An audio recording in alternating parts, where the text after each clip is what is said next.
What if I told you there is a way you can easily get promoted units as a team at level 10 without using any glitches in the game, significantly increasing your chances of survival and really making later stages of the game so much easier?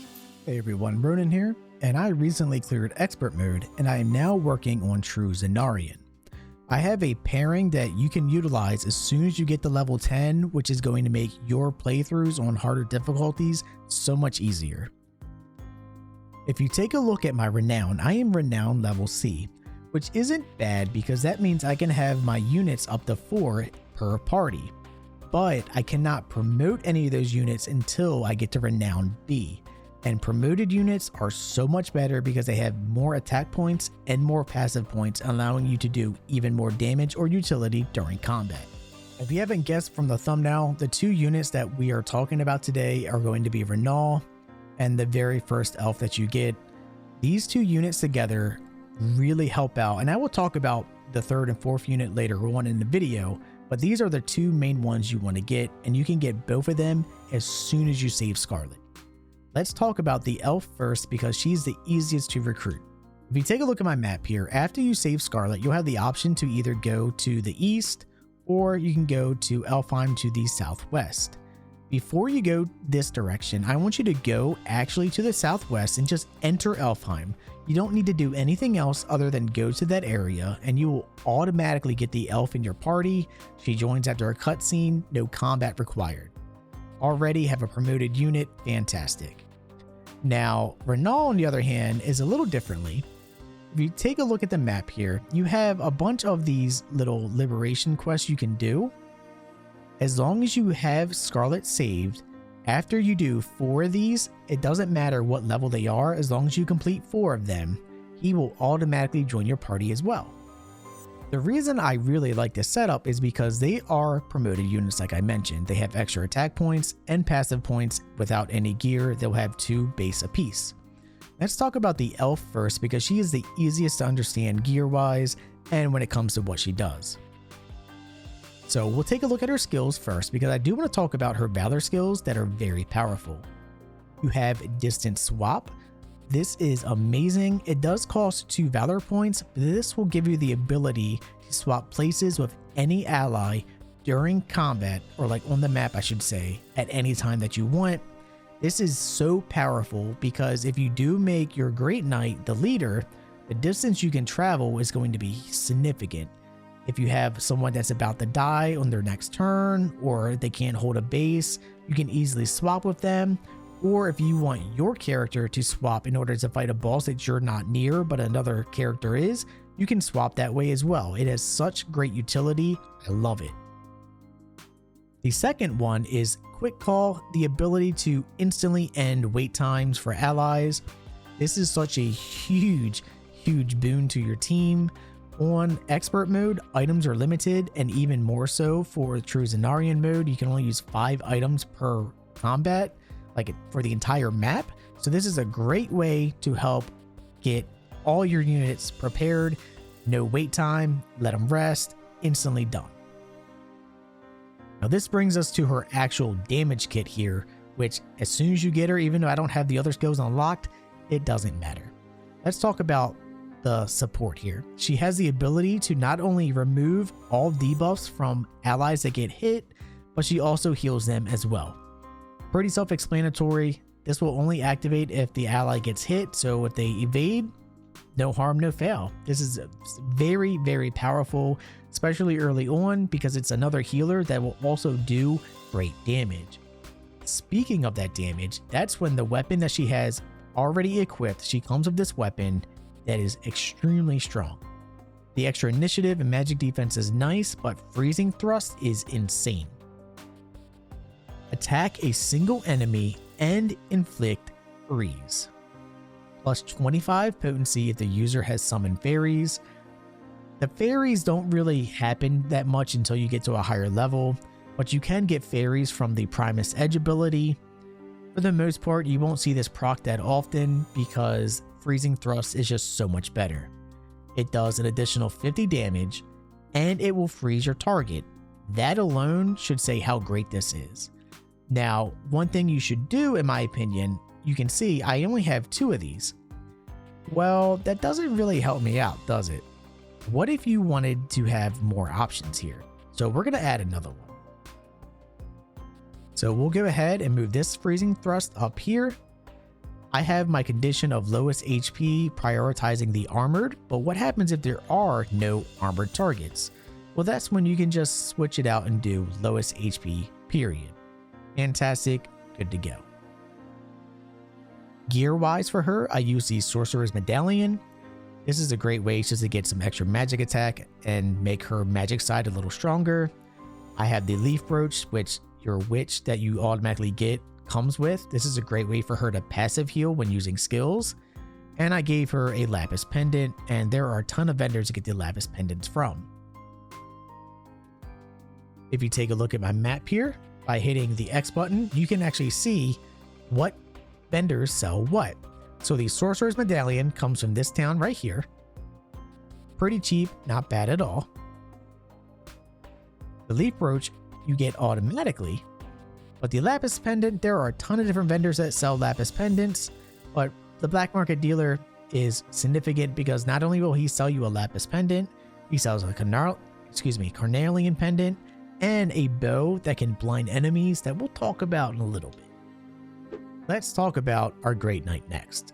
So his gearing is going to be a little bit more complicated, but it will make sense if you just trust me on this. So Great Knight's weakness is going to be flyers, right? Well, what if I told you we will be able to counter them pretty easily? So in order to do that, you're going to have a few items you want to use. Starting out with the spear. Sanguine attack. Pretty self-explanatory. You get max HP increase, guard rate, and the ability to heal. You will heal for 50% of the damage that you do. I'm using the Azure Great Shield, guard efficiency, but the reason we use this is for the increase in passive points allowed. The Citadel Guard Sabatons are very useful. You may not necessarily need these, but I like them because this gives you the ability, whenever you guard, you gain 1 attack point. So not only will you take less damage, but then you have another chance to attack on your next turn. And I like having the Power Belt here. The Power Belt will give you another plus 10 HP. So we're at plus 25 in combination with our weapon, but it gives you toughness. You get a buff to endure 1 lethal blow, which is absolutely insane because you have the ability, the way I have it set up, I have toughness set to where if I'm at less than 50% HP, this will automatically proc. So right before I get hit, he will proc this and I will survive the attack. And because I have low HP, his next attack will then heal him, bringing him back up. Of course, the other skills that he comes base with will be quick guard, that way he can block attacks. And I have 2 of them, one for flyers and then one to block anything.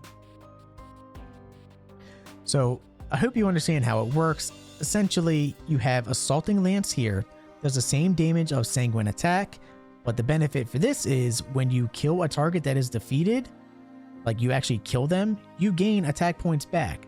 So you can get attack points from killing enemies, attack points from guarding. It's such a great combo. Now, Wild Rush is also very nice because you will attack a column, but you also inflict stun. Stun is so good because that means they can't act on their next turn, giving you a free turn to do damage to the enemy. I love this so much. With the support that I have from my elf, in combination with his own self-healing, he is very, very tanky. And for those that want to customize your characters even more, appearance and growth to change your stats, you can do that with the Idealist hand mirror that you buy from the black market vendor. So let's go ahead and use it on our elf first. So you can see she comes offensive, and if you want to change the way her hair, clothes, and other things are, you can certainly do that. That's just a benefit, I guess. But the growth rates are what is really important because there are some classes default when you recruit them that have terrible growths. But these 2 characters, in my opinion, come with really solid growths. She comes with double offensive, meaning her attack power is going to be really nice. You can mess around and see what you think is going to be best for you. So like you can go double go-getter if you wanted. You can see the stat change there. You lose a lot of stats if you do that though. Not what I would recommend. All-rounder isn't too bad, but Still, I mean, you don't gain that much in my opinion. A little bit of accuracy and evasion, but -2 physical and magic isn't really needed. I like having her very offensive, so I think going double offensive is good. Let's go ahead and use it on our other character. He is defensive and guardian. Also pretty solid for this character considering I use him as a tank in the early stages of the game. So later on, if you want him to be a little bit more offensive, you can certainly do that. I think Keen isn't too bad on him if you did want to have extra crit later on, because like their chance to hit is pretty low compared to other classes. All-rounder may be something you may want to consider, but realistically you want a lot of accuracy, so precise is going to be really nice for this character. You sacrifice a little bit of defenses, 5 physical defense and 4 guard rate, so something to consider until you have more support if needed, but you do gain a lot here. You gain extra attack, you gain a lot of accuracy, crit rate, and initiative. Something to consider. Now, what if we wanted to make it even better? Well, we'll talk about that in a second. Let's talk about gear, because the Crimson Sarissa Spear you get automatically. After you save Scarlet and do that quest, you will get this weapon. Let's take a look at the map again, because the map is actually going to help us out a lot when it comes to the other gear pieces. Take a look at this city here. This is where you can buy the Azure Grace Shield, and before you even get this city, you have to conquer it, right? Well, the quest reward for that gives you the other item that you need, the belt. The boots, on the other hand, come from not this vendor, I'm sorry, come from this vendor here on screen now. So it's a great way to easily get all the gear that you need, and for the most part, it's not that expensive either in my opinion. Now here's when I want to make the build even better. So if for whatever reason you're not at renown yet to increase your units to 4 and you only have 3, I would recommend adding an archer here. The reason for that is because flyers are your weakness. You want to be able to take them out, and that's where archers are very, very powerful. I like using Rolf, but feel free to use any archer that you want. And your bows are going to be whether you want different things here. So I like the Starless bow because it will apply blindness, and blindness will override True Strike.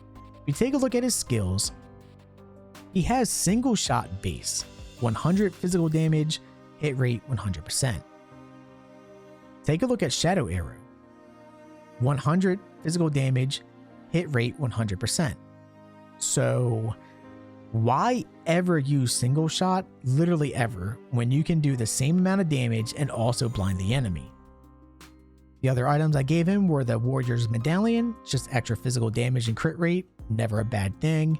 And I gave him the Carnelian Pendant just because I did want him to attack twice as well.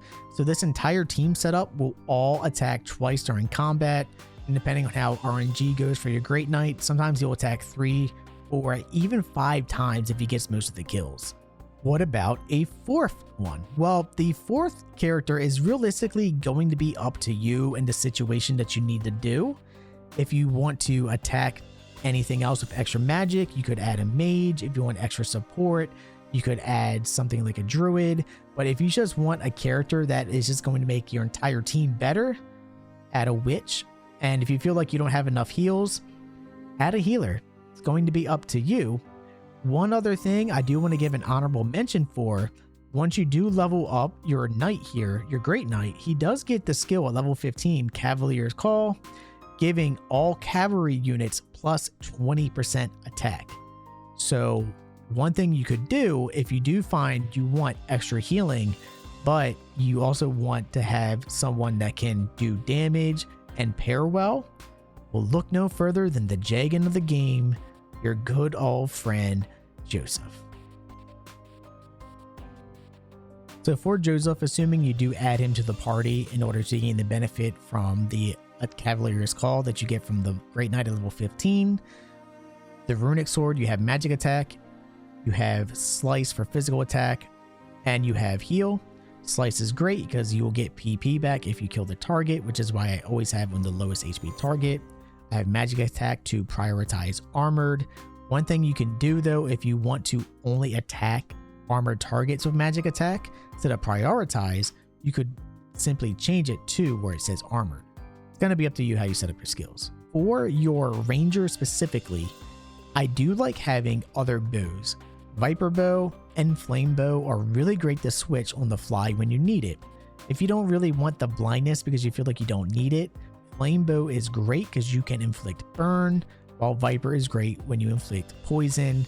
Doing percentage based damage to the enemy is fantastic, especially if they are extremely tanky.